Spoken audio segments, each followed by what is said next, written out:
commencer déjà pour rappeler que le brunch radical est enregistré. Normalement, il y a la petite voix du Zoom qui vous l'a dit, mais je le rappelle. Donc, c'est notre septième brunch radical. Donc, les brunchs radicaux sont proposés par un collectif qui s'appelle Radicalement Vôtre. C'est un collectif interne et externe au parti des écologistes Europe Écologie Les Verts qui prône une ligne radicale construite autour du féminisme, de l'antiracisme, de l'antispécisme, de l'anticapitalisme et de plein de luttes, et qui prône notamment une union à gauche la plus large possible. Cette semaine, on avait envie de poser la question de la consommation de viande, nouveau front de lutte politique. Et pour en parler, trois invités. Manuel Legionnaire, qui a été responsable de la commission conditions animales du parti, Sandrine Rousseau, députée de Paris, et Victor Durand-Lepeuche, créateur du podcast Comme un poisson dans l'eau, qui s'inscrit du coup dans la lutte contre le spécisme.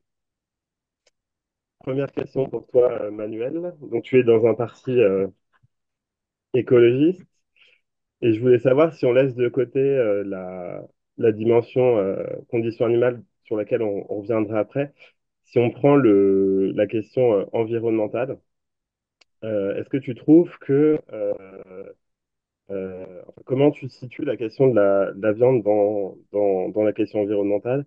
Et est-ce que tu trouves qu'elle est aujourd'hui assez portée dans le débat public?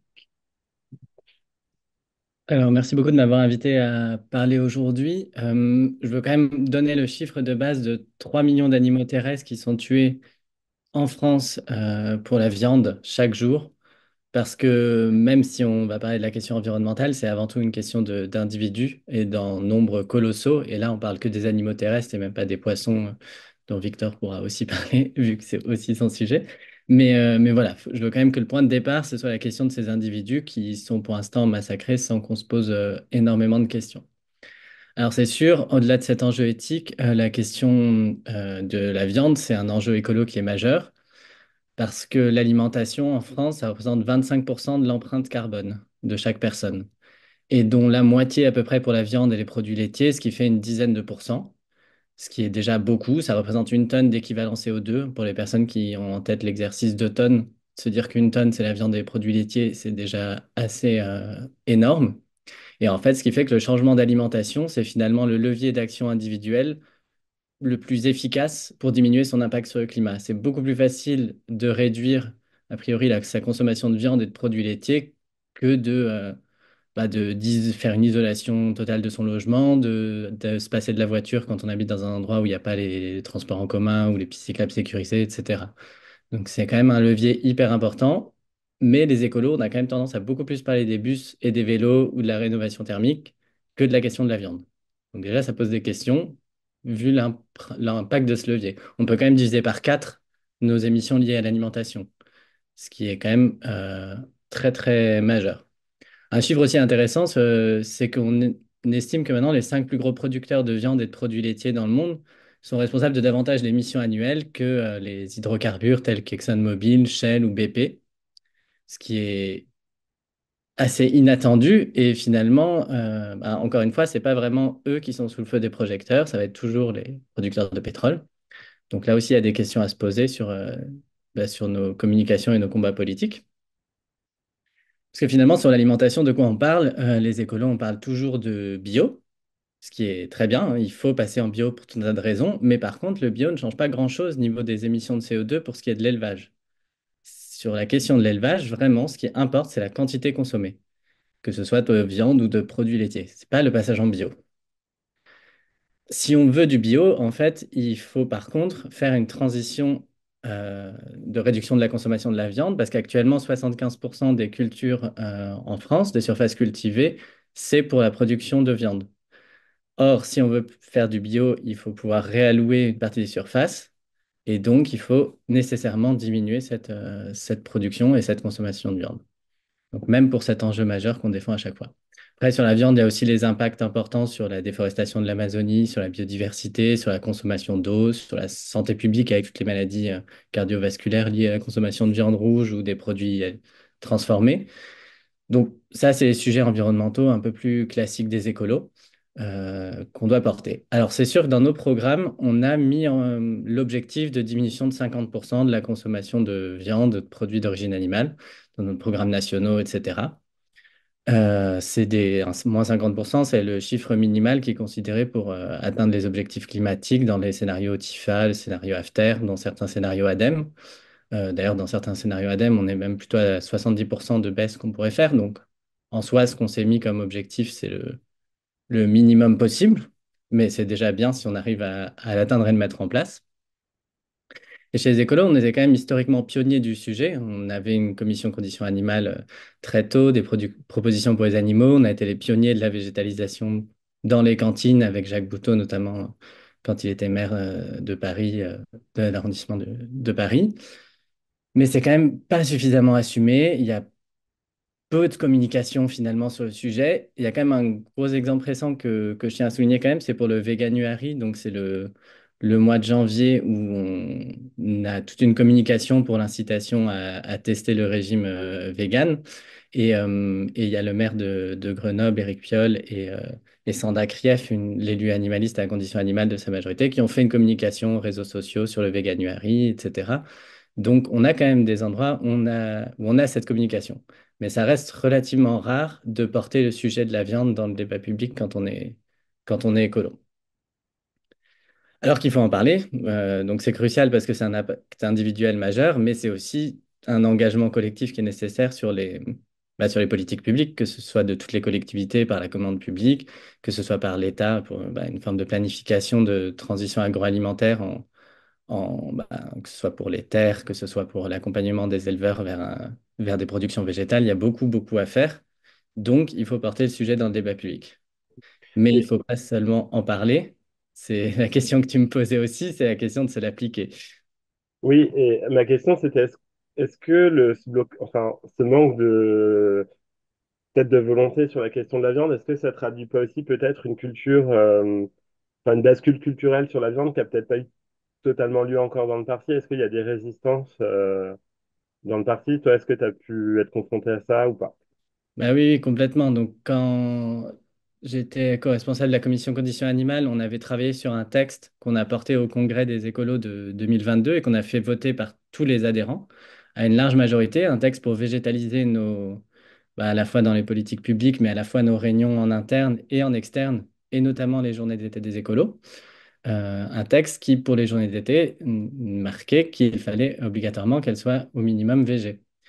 Or, l'été 2024, donc les dernières journées d'été des écolos, il y a eu de la viande et du poisson, soit même pas un an et demi après le vote de cette motion en congrès.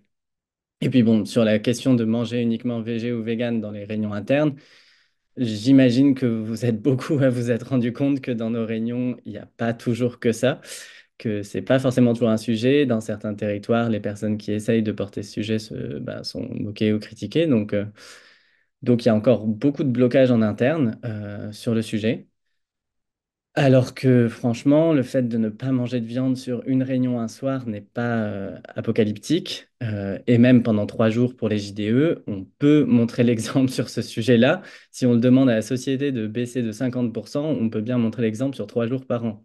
C'est quand même marginal. Donc on a vraiment une grosse bataille culturelle à mener en interne, en plus de en externe, pour qu'on s'applique davantage qu'on prône finalement, en plus de le porter dans le débat public et dans les institutions.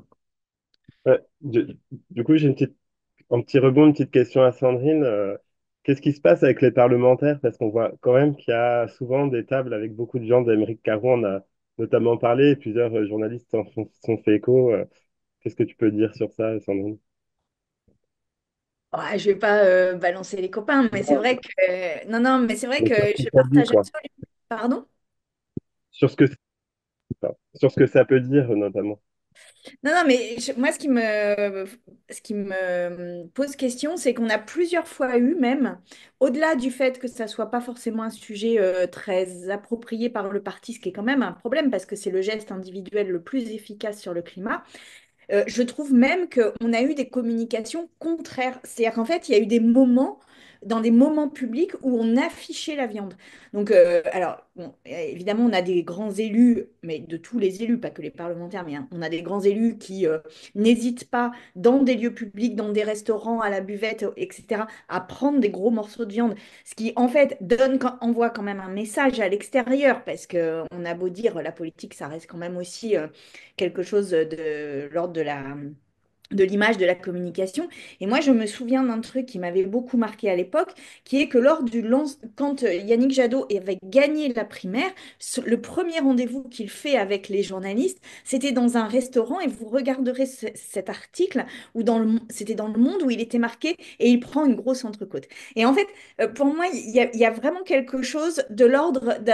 On n'assume pas complètement notre rapport à la viande dans le parti, mais d'ailleurs, moi, je ne saurais pas complètement dire quelle est notre position en vérité là-dessus? Parce que j'entends bio, j'entends local, mais en fait, par exemple, si on mange bio et local 2 fois par jour, est-ce que ça fait partie de nos positions ou pas? En fait, je trouve qu'il nous manque quelque part dans le parti une forme de grille de lecture de ce qui serait acceptable sur le plan du climat. Après, moi, j'ai un autre sujet qui est l'antispécisme, qui est un sujet politique, mais ça, on va en parler. Mais au moins sur l'aspect juste climat, qu'est-ce qui serait acceptable et mais même quel guide de conduite on se donne mutuellement pour essayer de montrer l'exemple là-dessus. Et ça, on montre l'exemple sur d'autres choses, c'est-à-dire que on prend le vélo, mais sur la viande, il y a quand même une espèce de réticence un peu fondamentale à ne pas montrer l'exemple là-dessus, enfin à montrer l'exemple là-dessus, pardon. Emmanuel, est-ce que tu as je vais faire peut-être une première série de questions. Est-ce que tu as des exemples, pays, notamment en Europe, sur lesquels on fait un peu plus en termes de baisse de consommation de viande, etc., où il y a un peu plus de politiques publiques, etc., qui sont mises en place? J'ai pas des exemples très précis en termes de résultats, mais je sais qu'en Allemagne, par exemple, quelque chose qui m'avait marqué, c'est quand donc les Verts ont fait leur coalition il y a quoi, 3 ans? Je n'ai pas en tête la date exacte, mais le ministre de l'Agriculture, un ministre écolo, était végétarien. Et j'ai vraiment du mal à croire que même qu'en France, on arriverait à faire ça, en fait, Mm. même potentiellement parmi les écolos. Je pense que un ministre de l'Agriculture écolo végétarien, c'est impensable dans notre pays pour l'instant. Mm. Alors que finalement, on a besoin de personnes qui sont capables de montrer l'exemple aussi si on veut faire cette transition qui est fondamentale. En fait, ça doit être une priorité politique pour nous au même titre que les changements de transport en commun. La transition agroalimentaire, c'est la transition vers plus de bio et plus de végétal. Et on oublie toujours cette deuxième partie. Je sais pas si toi, Victor, tu as d'autres exemples. Moi, j'ai en tête notamment, je crois que c'est les Pays-Bas qui ont inscrit dans la loi une réduction du cheptel, ce qui est aussi du coup assez intéressant comme un peu politique de programmation de réduction du coût de la production de viande.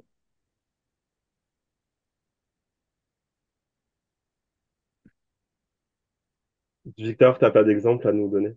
Non, bah, j'avais rien à rajouter, j'avais celui-là en D'accord. tête, et effectivement, ouais, Ah, mais ouais, la plupart en fait de nos voisins font vraiment mieux que la France. J'ai vraiment l'impression qu'on est à la traîne et de loin en fait. si. Sandrine, en 2022, tu as sorti une phrase qui a provoqué dans des débats dans à peu près 90% des barbecues de l'époque et qui continue d'en provoquer.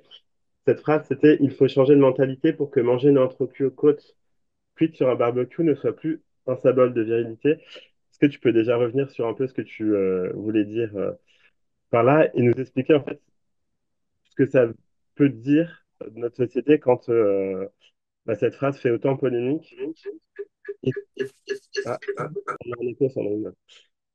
Et en fait, pourquoi on a du coup des élus qui continuent aujourd'hui, notamment de droite et d'extrême droite, à se prendre en photo et à envoyer des photos devant leur barbecue? Pourquoi on a tout un mouvement viriliste, notamment aux États-Unis, qui s'affiche sur le barbecue? Pourquoi, quand Kamala Harris se lance dans la campagne, Trump l'attaque en disant qu'elle veut interdire aux hommes de manger de la viande? En fait, qu'est-ce que ça dit et quel lien on peut faire avec d'autres questions sociales et sociétales, cette consommation de la viande?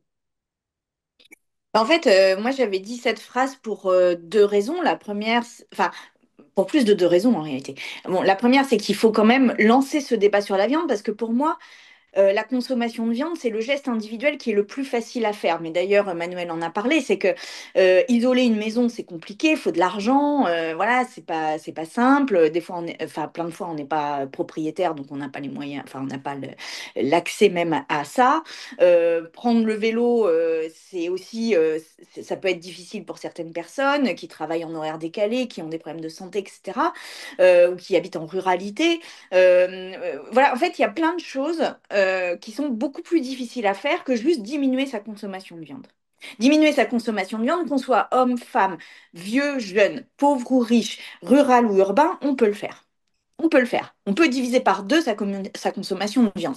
Et ça ne demande pas un effort, enfin ça demande un effort symbolique, mais ça ne demande pas un effort ni financier, ni d'engagement qui soit vraiment majeur, quoi. Donc en fait, c'est le geste vraiment le plus facile. C'est incroyable même à quel point c'est facile et à quel point on ne le fait pas. Et du coup, c'est quand même, pour moi, ça pose une question très fondamentale qui est quelle est notre capacité à faire des efforts pour véritablement opérer la transformation écologique. Donc, je l'ai dit pour ça, mais je l'ai dit aussi parce que euh, quand on regarde la question de la viande, bon, il y a derrière la question des élevages, il y a la question des conditions de travail, notamment dans les abattoirs, mais il y a aussi une dimension genrée de la viande, puisque les hommes consomment 50% de plus que les femmes de viande. En fait, le plat pour un homme, dans l'imaginaire, c'est un steak saignant avec des frites ou quelque chose qui tient au corps parce que on estime que c'est de la force, on mange un muscle, donc quelque part ça nous nourrit en muscle, alors que les femmes, ben, c'est des plats healthy avec de la salade, des tomates, et c'est ça qui est considéré comme de la bonne santé pour les femmes. Donc en fait, il y a un imaginaire de la consommation qui est très genré. Et le dernier argument pour lequel je l'avais utilisé, c'est que, et ça on le minimise beaucoup trop, c'est qu'au départ, dans la campagne de Trump, dans les primaires américaines, donc pour son premier mandat, les partisans de Trump se reconnaissaient sur les réseaux sociaux en se prenant en photo devant un barbecue et une entrecôte. Et en fait, c'était des mecs qui se prenaient en photo devant leur barbecue et qui a constitué la première base sur laquelle s'est appuyé Trump pour sa campagne. Et en fait, c'était un réseau déjà masculiniste, c'était un réseau déjà, bah, évidemment, de viandards. Et donc, il y a pour moi quelque chose de très fondamental au-delà de la simple émission de CO2, même si c'est très important la question du CO2, c'est qu'il y a quelque chose de très fondamental à déconstruire, vous savez que j'aime bien ce mot, à déconstruire le rapport à la viande, le rapport aux animaux. Et derrière, il y a une question genrée parce que, et d'ailleurs, bon, là, je vais faire un petit pas de côté par rapport à ce que je dis d'habitude sur le sujet, mais moi qui ai accompagné beaucoup de victimes de violences sexuelles, il y a quelque chose qui revient de manière très régulière dans les témoignages des femmes ou des hommes qui ont été victimes de violences sexuelles, c'est qu'il leur est dit par leur agresseur, après l'agression, de toute façon, tu n'es qu'un morceau de viande. Et ça, c'est dit beaucoup. C'est un mot, c'est une phrase qu'on retrouve beaucoup. Et je trouve qu'il y a quelque chose de cet ordre-là dans les oppressions, dans le rapport commun des oppressions. C'est que quand on dit tu n'es qu'un morceau de viande, on dit tout le mépris qu'il y a derrière la chair d'autrui, derrière un corps qui est un corps qui n'est pas le nôtre, enfin qui n'est pas celui du dominant ou de l'agresseur. Et en fait, pour moi, il y a vraiment à repenser notre... Enfin, pour le dire autrement, je pense qu'on ne fera pas de transformation écologique d'ampleur, et du moins dans l'ampleur nécessaire à l'immensité de la crise, on ne fera pas de transformation écologique d'ampleur si nous ne changeons pas de notre rapport aux animaux. C'est-à-dire qu'en fait, c'est pas une chaudière ici ou un moteur électrique là, c'est profondément un changement de notre rapport et de nos hiérarchies sociales, donc de notre rapport à la planète, aux animaux, aux animaux non humains et aux humains que l'on considère comme inférieurs, évidemment les personnes racisées, les femmes, les personnes handicapées, etc. Donc en fait, c'est vraiment une révolution de nos mœurs, une révolution de nos valeurs, une révolution de notre rapport à l'autre que nous avons à effectuer. Et ça n'est pas vrai. Et je pense que c'est là une des distinctions qu'on a au sein du parti politique entre certains autres courants et le nôtre, c'est que moi et nous ne pensons pas que ça va se faire uniquement par quelques mesures, quand bien même ces mesures sont très très importantes, du type changement de chaudière, par exemple. C'est profondément un changement de nos valeurs dont il doit être question pour que nous prenions le virage nécessaire. Et en fait, c'est ça le cœur de la politique que nous menons, de la bataille culturelle que nous menons. C'est une bataille culturelle qui est difficile. On le voit ces derniers temps, bon, je ne vais pas m'étendre, mais c'est une bataille culturelle extrêmement difficile qui parfois se fait avec des vents contraires, donc vraiment de manière violente même, qu'on fait le barbecue.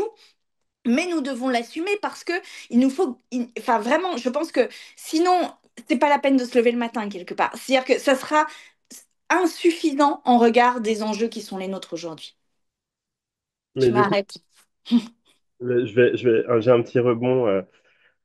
Mais du coup, tu réponds quoi à ceux, notamment à gauche, je pense à Fabien Roussel, mais d'autres, y compris en interne du parti, qui ont peur qu'aller de manière trop forte peut-être sur l'antispécisme, en fait, on affaiblit les autres combats, les combats sociaux, les combats d'émancipation type féministe, antiraciste, etc. Qu'est-ce que tu réponds à ça, Sandrine? Comment- Mais Fabien, si tu nous entends, puisqu'il s'agit de lui, en fait, je pense que on se trompe véritablement si on ne prend pas ça comme une lutte sociale. C'est-à-dire qu'en fait, il y aurait une lutte sociale qui serait une lutte sur l'argent, et donc la redistribution, donc les salaires, etc. Et ça, ce ne serait pas une lutte sociale, comme le féminisme ne serait pas une lutte sociale, comme l'antiracisme ne serait pas une lutte sociale. En fait, tout cela, ce sont des luttes sociales. Et d'ailleurs, on parle bien de chair à canon quand on parle des gens qui vont en première ligne des guerres. Et donc, qu'est-ce que ça veut dire que cette chair à canon? Ben, ça veut dire qu'en fait, on les perçoit comme des morceaux de viande d'une certaine manière. Et on parle aussi enfin, quand on parle des ouvriers, des personnes qui sont les plus précarisées dans le monde du travail, on les prend comme des corps à jeter, à utiliser, à consommer d'une certaine manière et à jeter. Et en fait, euh, vraiment, je pense que, et je le dis à Roussel, mais à d'autres, il n'y aura pas de respect des ouvriers s'il n'y a pas de respect des animaux non humains. En fait, c'est la même chose. C'est le même logiciel, c'est la même manière de penser, c'est la même conception de notre rapport au monde. Et en fait, si les Elon Musk et les Trump sont capables de prendre, utiliser, jeter euh, tout ce qui n'est pas eux-mêmes, eh bien, ça n'est pas pour rien qu'ils sont à la fois anti-écologistes, à la fois masculinistes, à la fois racistes, à la fois suprémacistes, à la fois gros consommateurs de viande, etc. En fait, tout cela n'est qu'un continuum. Et nous, dans les mouvements féministes, on a l'habitude de parler d'un continuum des violences. Eh bien, je pense qu'il y a un continuum du mépris ou un continuum de, je sais pas comment le dire, mais de la violence sur autrui, en fait, et sur la planète de la même manière.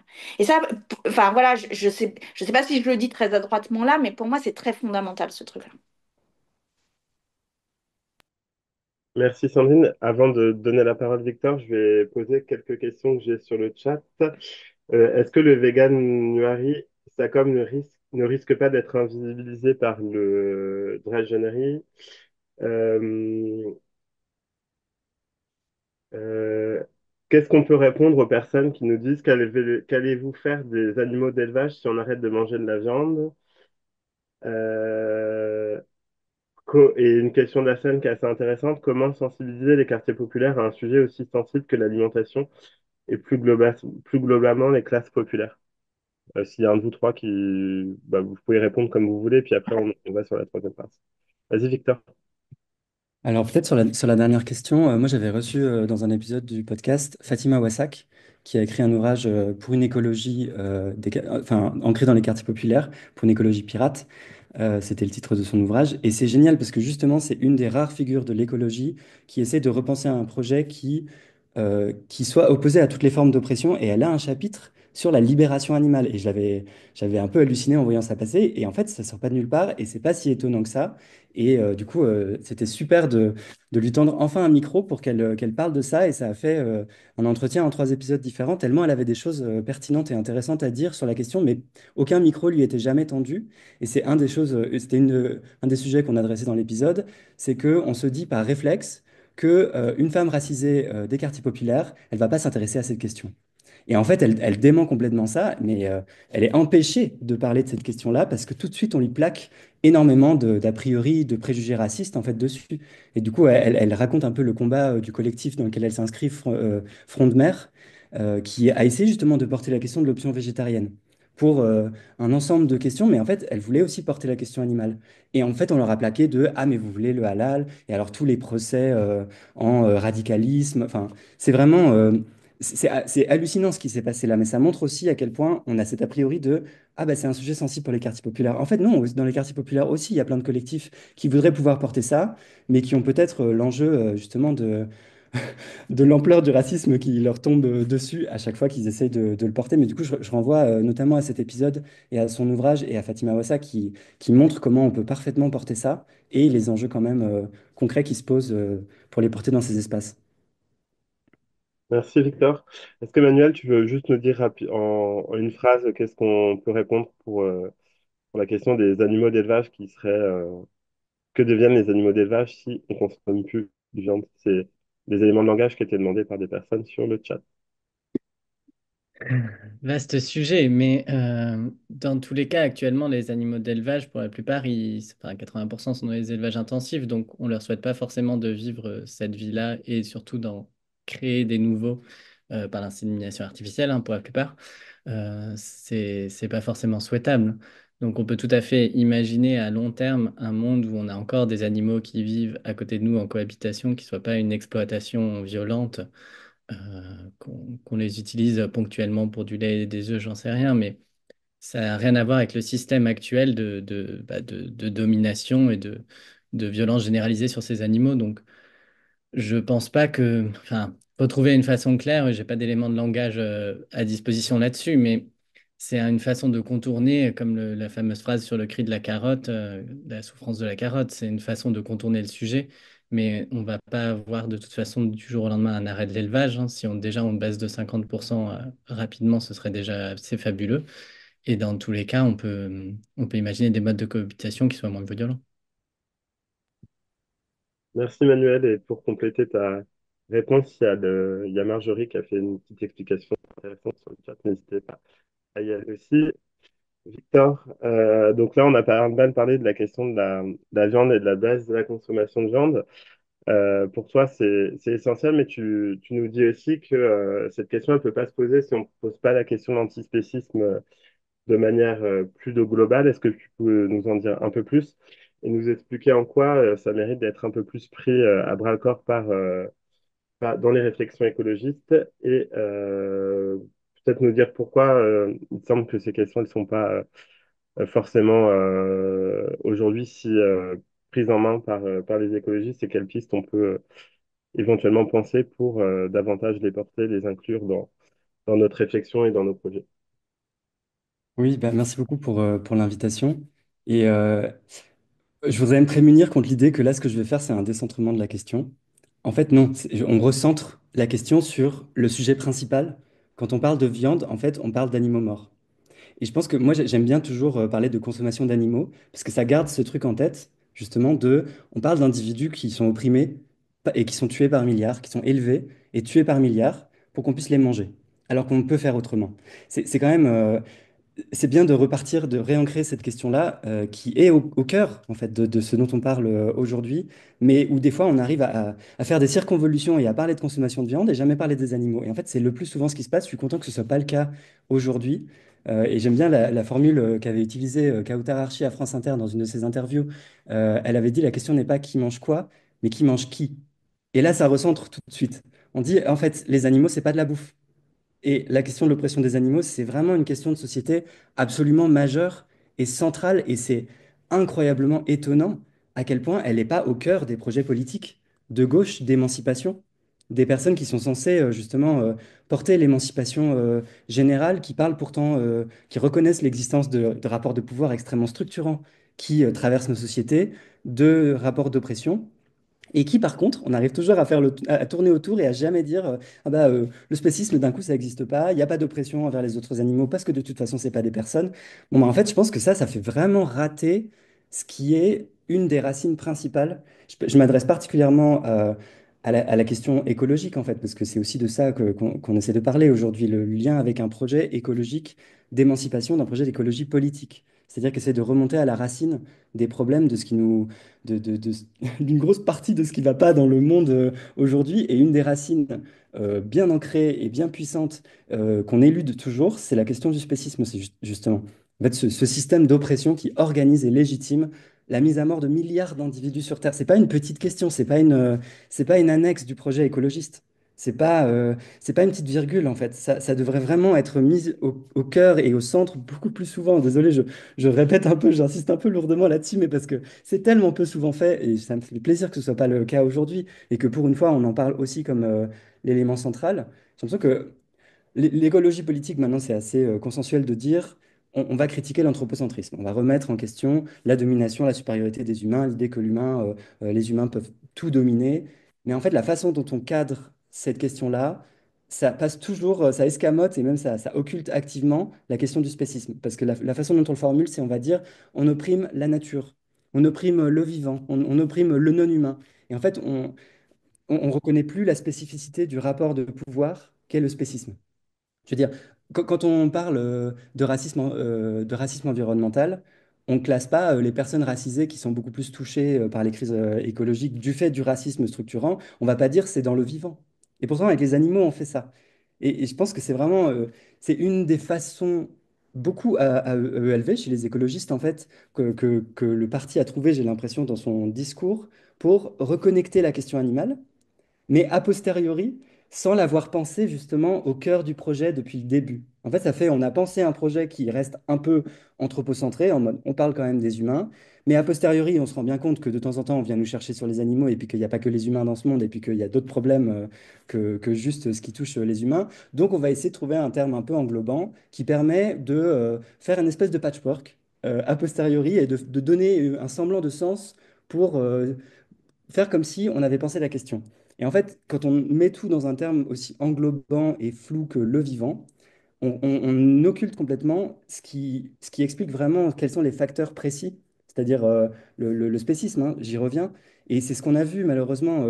On voit par exemple pendant la campagne, les dernières campagnes européennes menées par les écologistes, ça a été sous le paradigme du vivant.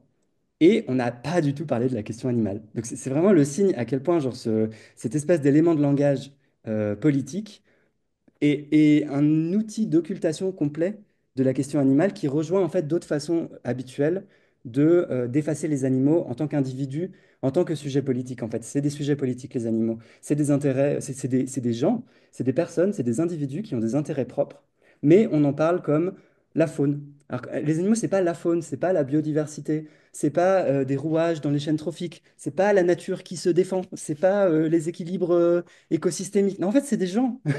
Et c'est vraiment un décentrement, un changement de perspective assez radical en fait auquel le mouvement antispéciste appelle. Et on sait que c'est pas fait encore hein, en termes de bataille culturelle, mais on va pas arrêter de le dire. Et il faudrait que ça trouve un peu plus d'écho en fait dans la gauche politique. C'est que justement, en fait, c'est aussi des habitants de ce monde qui souffrent comme nous des crises écologiques et en plus, ils sont là au bout de la chaîne c'est des victimes des crises écologiques et ils sont là au tout début parce que j'ai l'impression que notre rapport complètement pété aux autres animaux, spécistes, est un des facteurs majeurs des crises écologiques en fait. Parce que si on pensait que ces individus, c'est des gens aussi qui vivent dans leurs habitats comme nous, peut-être on serait d'autant moins incité à tout raser, à tout écraser, à tout détruire. Mais c'est aussi parce on les classe dans la nature. Donc en fait, on s'en fiche. Les animaux, ils sont là pour crever. C'est ça qu'il faut changer en fait. Pardon, j'étais un peu long, mais il y a beaucoup à faire pour repenser en fait un projet écologiste qui soit pas seulement non spéciste, mais en fait qui pense le spécisme de la même façon que les autres oppressions, comme au cœur du projet dès le départ, et pas avec des petites béquilles à la fin comme le vivant. Oui, Sandrine, tu voulais rebondir?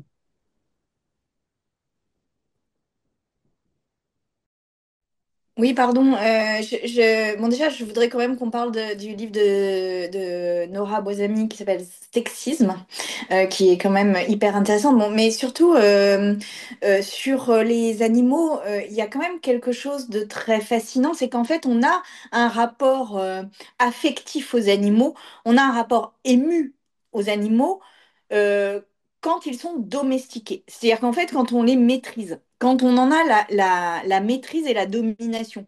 C'est-à-dire, si vous avez un chat, un chien, si vous avez des animaux domestiques, en fait, vous avez la domination vous êtes en position dominante vis-à-vis d'eux.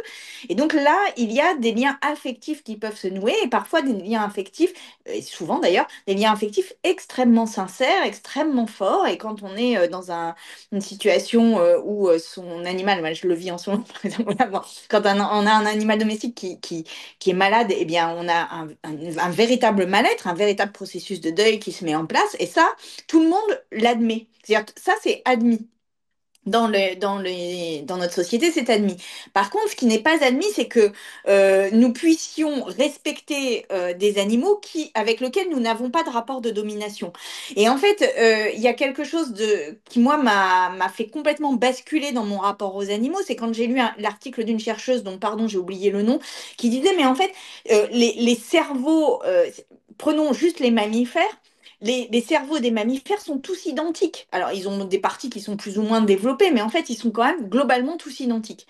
Et comment a-t-on pu penser que nous aurions une manière de penser, ou une manière d'être, ou une manière de ressentir qui soit différente des autres animaux, au moins mammifères, puisqu'on a le même cerveau. Et en fait, ça, c'est quand même, pour moi, cette phrase a été une révolution parce que du coup, ça a complètement transformé chez moi mon rapport aux animaux. C'est que, en effet, au moins sur les mammifères, il y a exactement le même cerveau. Donc, comment peut-on imaginer qu'il ne fonctionne pas de la même manière que le nôtre, avec les mêmes ressentis, avec les mêmes émotions, même si évidemment, il y a des différences, mais globalement, quand même, ce sont les mêmes réflexes. Et aujourd'hui, on commence les recherches montrent de manière extrêmement claire que même quand il n'y a pas de cerveau, typiquement le poulpe, eh bien, il y a aussi une forme de ressenti, etc. Donc, en fait, je trouve que tout ce qu'on a construit pour ériger une barrière infranchissable entre les humains et le reste du monde animal, eh bien, s'effondre complètement en ce moment par les dernières recherches qui sont faites et qui ne peuvent pas tenir une hiérarchie du monde avec des humains d'un côté et tout le reste de l'autre. Et en fait, ça, c'est la raison pour laquelle, mais comme sur le féminisme, comme sur l'antiracisme, comme sur plein de choses, je, je pense que c'est la raison pour laquelle aujourd'hui on est face à de la violence et de l'autoritarisme pour tenir ce rapport hiérarchique. Parce qu'en fait, comme il ne tient plus sur des croyances, parce que les croyances ne marchent plus ou marchent beaucoup moins bien, eh bien, ceux qui sont les gagnants de cet ordre social ont besoin de la violence et de l'autoritarisme, encore une fois, typiquement Trump et Elon Musk, mais on pourrait en citer plein d'autres.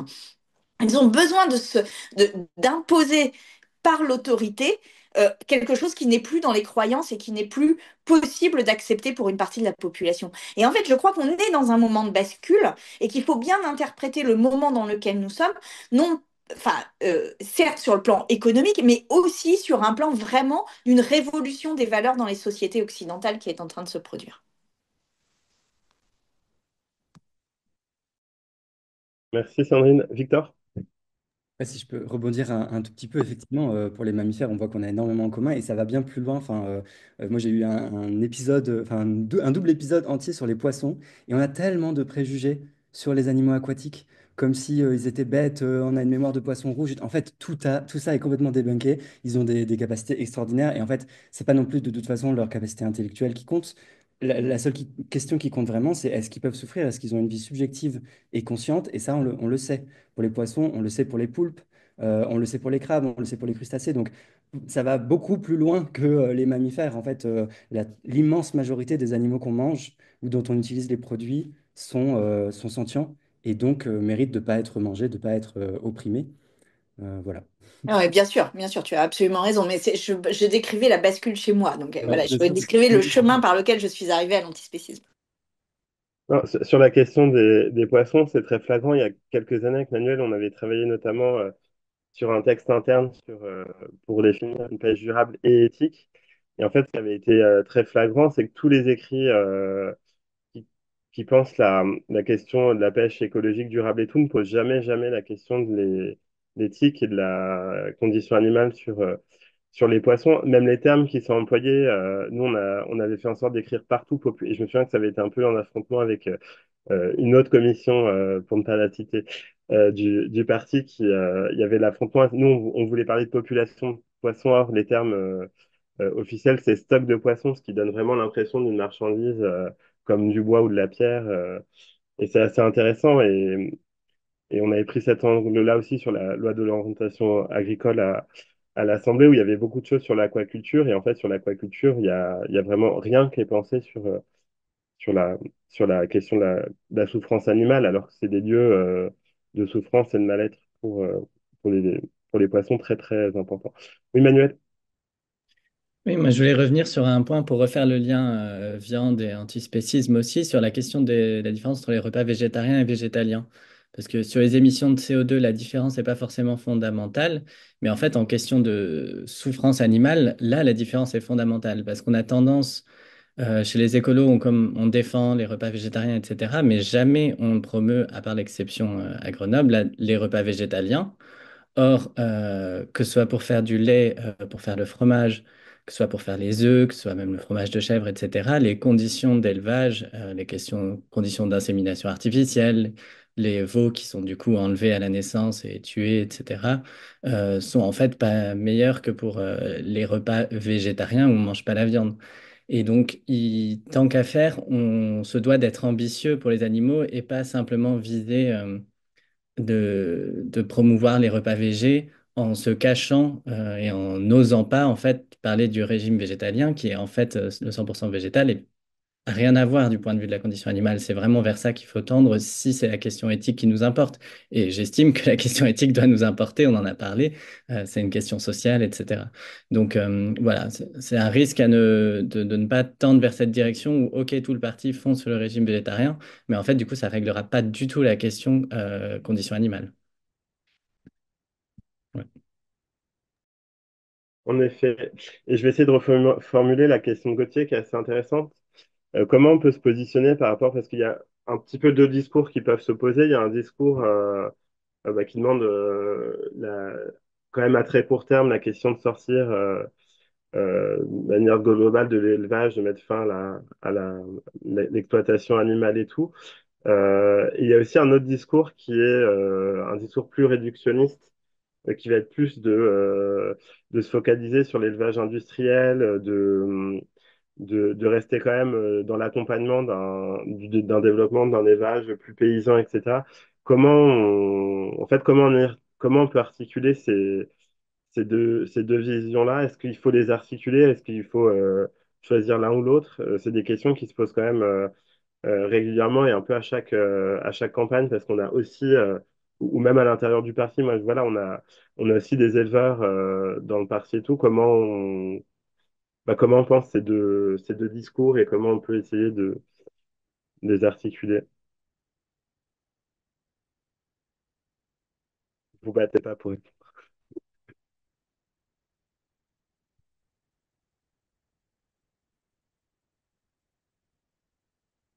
Pardon, c'est à moi que tu posais la question? Non, non, c'est un de vous trois, ou ça J'avais peut l'impression que du coup ça s'adressait plus à une personne du parti, du coup je vous laisse Allez, peut-être. Manuel, vas-y. Facile. Bon, en tout cas, ce qu'il faut déjà, c'est effectivement, il y a quelques élevages qui sont plus vertueux, des petits élevages, etc. Il ne faut pas que ce soit les premiers perdants de la transition qu'on va demander, qu'on exige et dont on a besoin en fait pour la planète, l'environnement, etc. Et pour les animaux. Il faut déjà travailler, et c'est ce qu'on fait hein, sur les principales mesures, sur les moratoires, sur l'élevage industriel, la fin de l'élevage en cage, ce genre de choses, et sur rediriger beaucoup de financement et de surface vers de la production végétale pour l'alimentation humaine. Donc ça, c'est un certain nombre de choses. Je pense qu'on ne pourra pas à court terme avoir une ligne d'abolition de l'élevage au sein des écologistes. C'est pas réaliste. Mais je pense qu'il faut qu'on soit un certain nombre à souhaiter ça comme horizon, à rester dans le parti et à pousser pour que petit à petit on crante sur des choses. Et c'est pour ça qu'on fait la bataille culturelle sur beaucoup d'autres sujets, notamment au sein de Radicalement Vôtre, c'est d'avancer en interne aussi sur un certain nombre de combats, même si tout le monde ne va pas être sur la même ligne finale, mais qu'on soit déjà un maximum à pousser dans le même sens, c'est déjà beaucoup. Et un des moyens là-dessus, c'est de défendre notamment le végétalien, à mon avis, et pas uniquement le végétarien, puisque finalement, ça donne un horizon complètement différent. Et donc, si on peut pousser sur ces éléments-là, sur un certain nombre d'autres choses, sur la question de la chasse, de ne pas juste faire les mesures faciles fin de la chasse à courre, etc., mais faire comme, je crois que Sandrine, tu en parlais un peu plus, de fin de la chasse comme vraie question plus radicale, en fait. Ce genre de choses qui, pour le coup, sont vraiment des changements plus profonds. Et donc, petit à petit, on crante sur ces questions-là et on convainc les autres au sein du parti.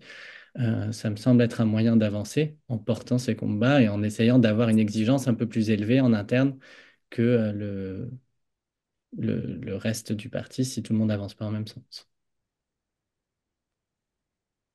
Mais en fait, dans le parti écologiste, on a cette difficulté là-dessus qui est que euh, sont aussi sympathisants, adhérents et proches de nous, des gens comme la Confédération paysanne ou des gens qui sont en fait aussi des éleveurs pour certains et qui prônent un autre rapport à l'agriculture d'une manière générale.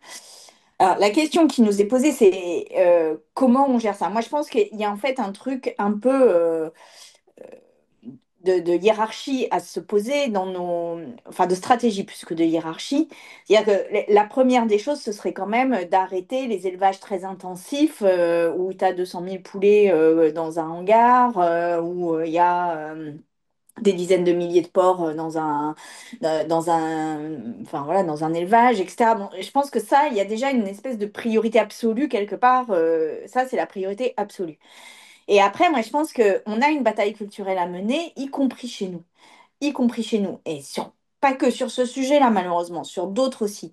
Mais quelque part, c'est aussi ça la politique. C'est-à-dire que si on ne mène pas cette bataille culturelle à l'intérieur de collectifs qui ne sont pas forcément acquis au départ à cette cause, ben, en fait, on fait des espèces d'îlots qui sont indépendants les uns des autres, mais qui à la fin ne sont pas en capacité de gagner quelque chose qui est véritablement le renversement de la société sur ses valeurs.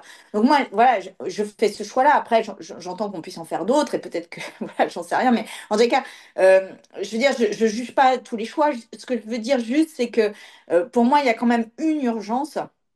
C'est les abattoirs industriels, c'est l'élevage industriel. Et ça, je pense que dans notre parti, tout le monde est d'accord avec ça. Je crois qu'il y a vraiment personne qui est contre ça. Donc au moins commençons par cela. Mais ce qui nous manque, c'est un peu les étapes d'après. C'est-à-dire que je trouve que la faiblesse dans laquelle nous sommes, c'est que nous nous arrêtons là. C'est-à-dire qu'en fait, parce que c'est le commun le plus grand qu'on ait entre nous. Donc ça, tout le monde est d'accord. Donc on met ça en avant tout le temps.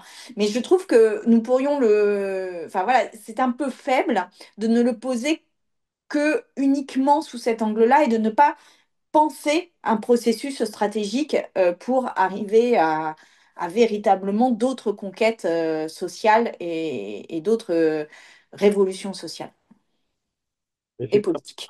Et politiques. Je suis vraiment d'accord sur ce fait que c'est pas assez. Enfin, pour recontextualiser, en fait, ça y est, maintenant, on a plus de 80% des Français qui sont. C'est hyper consensuel, en fait, d'être contre l'élevage industriel. Je veux dire, ça fait des décennies qu'on le dit et qu'on est d'accord là-dessus, mais qu'on n'arrive pas à le faire. Donc, c'est sûrement qu'il faut être un peu plus ambitieux et ambitieuse et pousser un peu plus. En fait, si vous n'allez pas plus loin que ça dans le parti, vous dites quelque chose que tout le monde dit déjà et que même au centre, enfin, je veux dire, il faut aller plus loin que ça. Et j'ai l'impression qu'il y a plein de considérations à avoir en tête pour penser cette question. Je ne veux pas nier sa difficulté, hein, le fait que la Confédération paysanne soit effectivement très liée au parti, et puis le fait qu'il y ait tout un discours à gauche quand même d'assises de défense du monde paysan qui évidemment est louable. Mais le problème, c'est qu'on confond monde paysan et élevage paysan. Et puis on en vient rapidement à se dire c'est les petits élevages et puis là se déclenche tout l'imaginaire qu'on a. Ça, je pense, c'est vraiment une chose à laquelle faire attention et à distinguer entre pas s'en prendre aux mauvais acteurs. Effectivement, c'est peut-être pas la priorité de s'en prendre aux petits éleveurs, mais il faudrait pas non plus que ça autorise le fait de continuer d'encenser, comme c'est fait beaucoup à gauche, de façon positive, en fait, l'élevage paysan. Parce que, en fait, l'élevage paysan, en termes de représentation, c'est un verrou. C'est un verrou de l'avancée, c'est un verrou du spécisme. C'est ce qui nous empêche d'être beaucoup plus ambitieuses et d'avancer vraiment sur la question animale. parce qu'on nous ressort ça. Et je veux dire, la droite aussi se cache derrière tout l'imaginaire du monde paysan, des petits élevages. Ils le traduisent un peu différemment et ils disent que c'est une façon de se reconnecter au territoire et puis que de s'ancrer, et puis ils en font un discours nationaliste. Mais je veux dire, la gauche se distingue pas beaucoup si elle s'en tient à ce discours d'encensement des petits élevages. Et j'ai l'impression que c'est un des éléments qui fait que l'antispécisme n'avance pas à gauche, alors que ça devrait en être une des luttes fondamentales. C'est que on reste en fait dans une gauche spéciste, dans une gauche carniste qui reste accrochée à cette légitimité de l'institution de l'élevage. Et en fait, du coup, c'est quand même, j'ai l'impression, une distinction à faire dans le parti entre pas s'en prendre aux petits élevages, mais quand même rester, pas alimenter activement le spécisme. Et j'ai l'impression que c'est une distinction intéressante à faire. Vous pouvez déjà ne plus être spéciste et ne plus alimenter l'imaginaire qui fait que le spécisme reste hyper ancré dans toutes nos sociétés et que la gauche bouge pas sur le sujet. Et ce qui est intéressant, c'est que même du point de vue agro-industriel, il y a tout un travail de publicité où, par exemple, si on voit les pubs Fleury-Michon et tout, on essaie de montrer l'animal dans un champ et tout. Et en fait, leur vente se repose sur cette fausse croyance, puisque évidemment, les porcs qu'ils transforment en jambon sont jamais dans un champ. Sandrine, tu avais levé la main. Oui, j'ai un peu oublié ce que je voulais dire. Oui, il y avait la question d'Émilie Ducourant, là. Est-ce qu'on ne peut pas considérer l'élevage paysan comme louable pour l'environnement? La question pour moi, c'est pas tant l'élevage que pourquoi tu fais de l'élevage. C'est-à-dire qu'en fait, si c'est de l'élevage pour tuer et pour consommer, du coup, non, en fait, mais on pourrait imaginer qu'il y ait aussi des formes d'entretien d'animaux plus domestiques ou plus fermiers que d'autres, mais pas forcément dans le but d'un abattage et d'une consommation, en fait. Et ça, d'ailleurs, il y a plein de peuples qui le font. Il y a énormément de peuples qui ont des élevages. Là, je suis en train de lire un livre qui est vraiment magnifique, qui s'appelle Attachement. Je sais plus je sais plus le nom de l'auteur, mais je sens que je vais l'avoir. Je sens qu'une bonne âme va me l'amener. Et en fait, dans Attachement, il décrit, alors oui, il y a plein de choses à dire de ce livre, mais il décrit plein de sociétés. Voilà, merci. Voici. Il décrit plein de sociétés dans lesquelles, en fait, il y a un élevage des animaux, mais pas forcément à titre utilitaire de consommation ou d'abattage. C'est-à-dire que c'est vraiment, en fait, il y a des animaux dans l'entourage des humains. Mais quelque part, ça peut être juste pour vivre. Alors, par exemple, dans les peuples nomades, il y en a qui les mettent dans la tente pour avoir de la chaleur, mais c'est pas forcément pour les tuer, quoi. Enfin, je sais pas si je me fais bien comprendre, mais en fait, pour moi, on lie trop facilement la question de l'élevage à la question de l'abattage et de la consommation de viande. Je pense qu'il y a plein de rapports aux animaux qu'on peut repenser, quoi. Merci Sandrine. Il y avait une petite question de Charlotte qui était assez intéressante. Est-ce que, Victor, tu as un petit peu des données sur l'audience que tu as avec ton podcast? Sur par exemple, est-ce que tu as plutôt des hommes ou des femmes qui t'écoutent, des ruraux ou des urbains? Est-ce que tu as ce genre de données?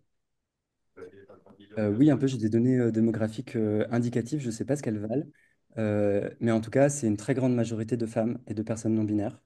Ça, c'est pas surprenant, ça correspond en fait à la démographie du mouvement animaliste, où il y a beaucoup plus de femmes, et puis il y a une forte interconnexion avec les milieux féministes et queer aussi, donc ça, c'était pas surprenant.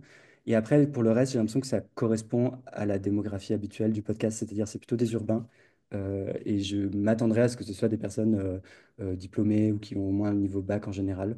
Voilà, et j'ai pas des caractéristiques plus précises que ça. Mais il y a quand même des gens qui écoutent de vraiment partout et pas qu'en France, dans tout plein de pays francophones aussi. Vu que j'ai des invités qui viennent de Belgique, de Suisse, du Québec beaucoup.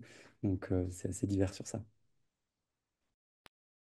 Et juste pour rappeler le nom du podcast, c'est comme un poisson dans l'eau et je vous invite vraiment, vraiment à y aller. Il y a plein de vidéos qui abordent les questions de l'antispécisme de plein d'aspects. C'est vraiment hyper intéressant. Et peut-être avant de se quitter, on a beaucoup parlé livres. Donc si vous aviez chacun un ou deux livres à conseiller aux personnes qui sont ici, qui ont envie d'approfondir le sujet, Sandrine, on recommence. Donc toi, ton premier livre, c'est celui que tu lis en ce moment, tu nous redis le nom. Non, non, parce que attachement, c'est sûr, vraiment, les liens humains-animaux, bon, et c'est très intéressant, mais c'est pas antispéciste à proprement parler. Moi, il y a vraiment quelque chose il y a un livre que je trouve très fort, c'est le livre de Réjeanne Sénac. Alors, j'ai oublié le titre, donc je vais vous le retrouver, qui est un petit livre je crois que ça s'appelle Antispécisme d'ailleurs.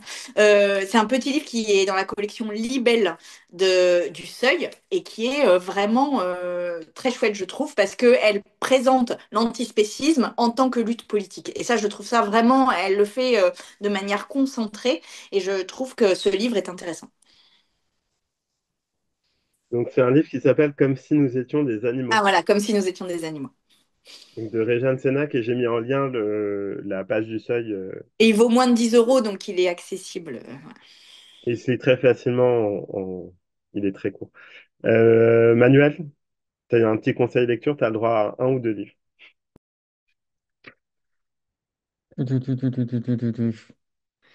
Compliqué.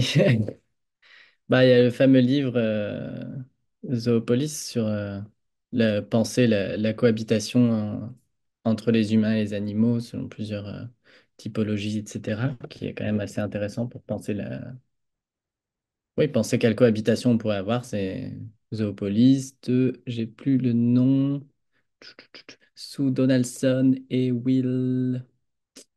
J'ai déjà perdu. Mais voilà, Zoopolis qui est assez intéressant. Et Euh, oui, Monica. voilà. Ok, et toi, Victor? Ah bah, je suis content de cette possibilité de fin de renvoyer vers des ouvrages. Franchement, si je devais en recommander qu'un qui connecte toutes ces questions et qui rejoint ce que disait Sandrine Rousseau plus tôt sur le fait que les oppressions sont interconnectées et que c'est tout un système qui s'est co-construit, il y a Kautar Archi, qui est une intellectuelle incroyable, je trouve, qui a écrit le bouquin de la génération, je trouve, sur l'antispécisme, qui connecte à toutes les questions sociales, en fait, qui s'appelle Ainsi l'animal et nous et qui est merveilleux. Et elle parle en fait d'un ordre zoosocial pour parler justement de cet ordre d'imbrication, de co-construction des dominations. C'est hyper convaincant. Elle retrace en fait tous les tournants de l'histoire de l'Occident en montrant à quel point la question animale, elle était toujours là. Et en fait, tous les systèmes d'oppression se sont appuyés enfin, il y avait une intersection permanente avec l'oppression des autres animaux. Vraiment, si vous avez qu'une chose à lire, ce serait celui-là. Mais si vous voulez et c'est avec une approche c'est très bien écrit, c'est poétique, c'est à la fois autobiographique et historique. Enfin, c'est vraiment, je pourrais pas le vendre mieux. Si vous n'aimez pas lire les livres, il y a plein d'invités qui ont écrit ces livres qui sont dans le podcast comme un poisson dans l'eau, notamment Kautar Archi que j'ai reçu. Et on a eu un épisode récent sur Zoopolis, justement, avec un spécialiste du sujet. Si vous n'avez pas envie d'aller lire le livre en entier, vous pouvez écouter un épisode d'une heure qui vous résume tout. Et un deuxième livre, si je peux, c'est Solidarité animale, qui est court, qui est accessible et vraiment bien écrit, et qui vous fait une super introduction justement d'une conception de l'antispécisme connectée, politisée et connectée à tous les enjeux de gauche. Et c'est vraiment, c'est super clair et super bien construit. Euh, et voilà, enfin, je vous recommande vraiment chaudement ces deux-là. Et plus largement, en fait, si vous avez envie de ressources sur la question, vous pouvez nous écrire, vous m'écrivez sur le podcast, on peut organiser des événements. Moi, j'ai plein de personnes que je peux vous recommander pour d'autres sessions de webinaire. Enfin, vraiment, on est volontariste pour porter cette question-là et on a plein de gens qui peuvent apporter des choses intéressantes. Donc, vraiment, n'hésitez pas, on est ravis de construire des choses ensemble.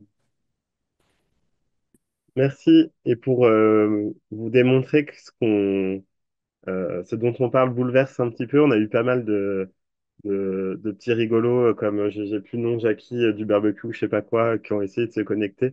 Comme quoi, même un petit brunch autour Chasse, du chasse, lapin, chasse, ou chasser le lapin. Enfin, ouais. Et on a eu plein de trolls qui ont voulu se connecter. voilà. Mais c'est là aussi qu'on fait la bataille culturelle. Bah, merci à tous et toutes. Pour les personnes qui ont envie d'en savoir plus, un peu plus sur notre collectif, on a une réunion d'accueil à 11h45. Je laisse juste Thomas nous mettre, s'il peut, le lien dans le chat. Et vous êtes tous et toutes les bienvenus. Et puis, bah, merci Victor, Manuel et Sandrine d'avoir participé à ce super brunch radical. Merci beaucoup pour cet événement et pour l'invitation. Merci beaucoup à toi, Théo, pour l'organisation et merci à vous deux, Victor et Emmanuel, c'était top. Merci encore et bon week-end. À bientôt.